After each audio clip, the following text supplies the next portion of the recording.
It's called defense. It's in the dictionary under DEFENSE. I may be wrong, but I doubt it. I may be wrong. I may be wrong. I may be wrong, but I doubt it. I may be wrong. I may be wrong. I may be wrong, but I doubt it. No dancing, no hugging. Good afternoon, everybody, man. Welcome back to Here's the Deal. Today I'm going to just be recapping the finals, man, what I learned from each team. I got 3 things I learned from the Cavs, 3 things I learned from the Warriors. Just these things we need to keep in mind moving forward. So I'm going to breeze by them really quick, give you my thoughts. As always, feel free to please leave your comments down in the comments section. Let me know what you think. Let me know your personal opinions. You know, I'm always here to hear that. So first, let me congratulate the Warriors on another championship. You know, 2 in the last 3 years. That's pretty impressive. We might be on the verge of a dynasty. I don't want to say it just yet, but that's another conversation for another video. But let me get started with these 6 things that I learned. So first thing that I learned, the Cavs are an old team. At times during this series, they look just old and slow. Outside of LeBron and Kyrie Irving and a couple other guys, they just looked old and slow. They couldn't keep up. They couldn't match up on screen and rolls. They couldn't get back down court. Just looking at some of the ages of these guys that were seeing some minutes, man. J.R. Smith is actually getting up there. He's 31. LeBron's 32. Richard Jefferson's 36. Kyle Korver's 35. You know, this team, I think one of the key things they need to do this offseason is bring in some younger guys. They need to get younger. They need to get more athletic. Part of the reason Golden State was able to get out and transition so well is they just didn't have anybody who could get back in time. These guys are old. So that's one thing I think the Cavs need to definitely address this summer is getting younger, getting some young athletic guys. I'm surprised Derek Williams didn't get more minutes. You know, they just need to get younger, get more athletic. That way they'll be able to keep up and get some more defenders on that team. Because if you're ever hoping to take down Golden State, that's what you're going to need. You're going to be able to keep up with them. Not so much run their pace on offense, but have the ability to have that transition defense there in order for you to get back and not allow them to get the easy buckets. So that's the first thing. Cavs are an old team. Their average age is 30. So yeah, they definitely need to do something about that. I'm sure LeBron, the GM, he'll figure out something this summer. Next thing I wrote down here is the Warriors have the best system in basketball right now, in my opinion. It was the San Antonio Spurs, and don't get me wrong, they still won 61 games this year. It was still impressive. Unfortunately, Kawhi Leonard got hurt in the playoffs, but I just feel like the way the Warriors run their offense right now, I don't see another system in the NBA better than it. You know, from the spacing on the floor, how everybody moves without the ball. That's why KD was a perfect fit for this team, is because he loves to move without the ball. He doesn't need to be ball dominant in order to be effective on the game. So the Warriors have the best system in basketball as of right now. And if they keep plugging in the right players at the right time to do the right things that they need, I don't see them losing for the next 2-3 years, honestly, when it comes to terms of titles. I just don't see no one overthrowing them unless something drastic happens or injury. You know, no one wishes that happens. So that's the second thing I wrote down. Warriors have the best system in basketball, hands down. Third thing I definitely learned from this series, I'm pretty sure most of you already know this, LeBron is impossible to stop. That's just straight up what it is, man. The man averaged a triple-double. He averaged 33 points, 12 rebounds, 10 assists, all at the age of 32 now.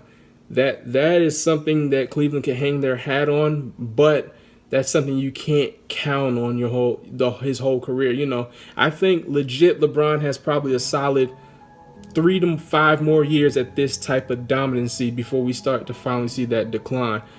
And I just think it's amazing that what he's been able to do throughout the years. His model consistency is compared to none. There's no superstar that's been as consistent as LeBron James has throughout his whole career. And to be honest, I wouldn't have been surprised if he won the MVP of the finals, even though they lost. Granted, I know that wasn't going to happen, but just seeing what he was able to do night in, night out was pretty amazing. I think some of you guys that aren't big LeBron fans, I think you guys need to really sit back and look at what you're looking at and realizing that you're watching history. You're watching one of the greatest players of all time, top 2 in my opinion, play the game right now. So that's definitely the third on my list. LeBron is still impossible to stop even at the age of 32. Next I got KD can close and be dominant defensively, and I got that with an exclamation mark.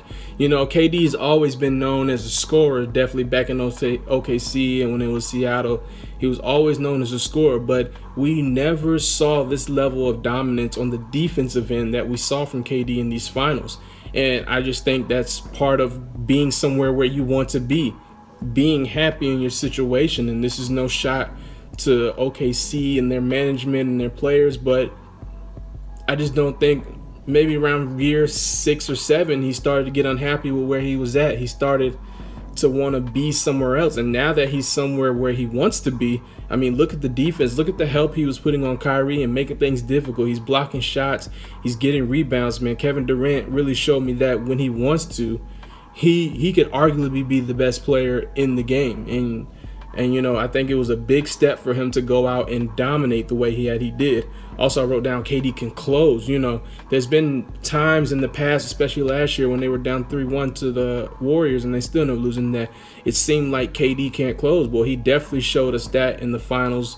When the game is on line, give him the ball, get out the way. He can make the big shot. And I think that's just a testament to the confidence his teammates have in him, the confidence he has in himself, and just everything around this Golden State aura that he's in now is really just a perfect fit for him. So I'm happy for that guy. I'm happy he got a ring, and he's definitely putting the league on notice that he's here. He's not going anywhere. This Golden State team's not going anywhere. They've got Clay locked up through 2019, Draymond through 2020. KD does have a player option, but they only did that because Steph Curry, his contract's up this year, so they're going to restructure them together so that it all fits while still having room to get bench players. So I definitely learned that KD can close and be dominant defensively, which should be scary for everybody else in the league. Next, I have Kyrie still has a lot of growing up to do. Now, games 3 and 4, Kyrie dropped crazy buckets, and especially in game 4, and he was hitting a lot of difficult shots. And, there's nothing wrong with that. But there's a time when being a point guard in this league where you got to get to a moment where, okay, I'm not hitting these shots. I need to get my teammates involved. I need to get them easy shots. Because he made a lot of contested shots. And unfortunately, that's Kyrie's game. He's an ISO ball player. He has that Mamba mentality, which I like. But at the same time, you got to remember Kyrie Irving's only 6'2", 6'3". So they put Klay Thompson on him, and they brought that help, and it was very difficult for him to get going. You guys noticed it took a couple of games for him to start finally hitting shots. And if you noticed last night, he really couldn't hit anything around the rim. He takes really, really tough shots.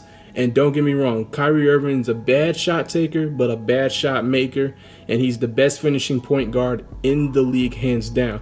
But there's got to be a moment where you look in the mirror and you say, you know what, my shot isn't going down right now. So let me do what LeBron does. Let me get these other guys involved. Let me create easy shots for them. That way the defense has to pay more attention to them and I can get a better shot for myself. So Kyrie Irving, he's only 25 years old, man, and I feel like he's definitely going to elevate his game to that level at one point. It's just, it really stuck out to me, especially last night in the fourth quarter and then in game 3 towards the end of the game where he was just taking some really bad shots over a good defender in Klay Thompson, and he's missing them. It doesn't matter what you do from the first to the third quarter, whether you had 35 points or 38 here. If you can't hit in them last 2 minutes when it really counts, then what good are you? So I'm still a big Kyrie fan. I like Kyrie, but he still has a lot of growing up to do. So hopefully he reaches that level of maturity soon so that he can help his team win some more championships. And the last thing I wrote down is Steph Curry is the most unselfish star in the league. I don't think people are quite understanding what he had to sacrifice and give up in bringing KD in, bringing another MVP in. Because basically, honestly, to me, Steph Curry, unless he goes to another team or if KD leaves, he's not winning any more MVPs. A lot of those personal accomplishments that he was getting, he's probably not going to get those anymore. But you know what? He's still matured up. He still averaged 28 points eight rebounds and 9 assists during the finals. And it takes a lot for someone who's used to being that front door spotlight to say, here, come on in and take the ball. So I think we should pay attention to that. Like, Steph is the most unselfish star in the league, hands down. Doesn't need the ball, can move without the ball, doesn't mind playing second fiddle to someone if they're hot, doesn't mind giving up the ball. We saw last night he was giving those guys some crazy passes towards the end to kind of keep that lead out of reach for Cleveland. So I just want to commend him for his unselfishness, and I'm eager to see where they go from here, especially if they become that dynasty that I was talking about early in the video. But yeah, like I said, man, those are what I learned from the finals, man. I hope everybody enjoyed this NBA season. I definitely did. There was lots of storylines all across. And, most people who said they didn't enjoy this year, I mean, I feel bad for you, because if you're a fan of basketball, you should always have a good year watching the NBA. But, hey, thanks you guys for tuning in. Please submit me your ideas on what you want to talk about.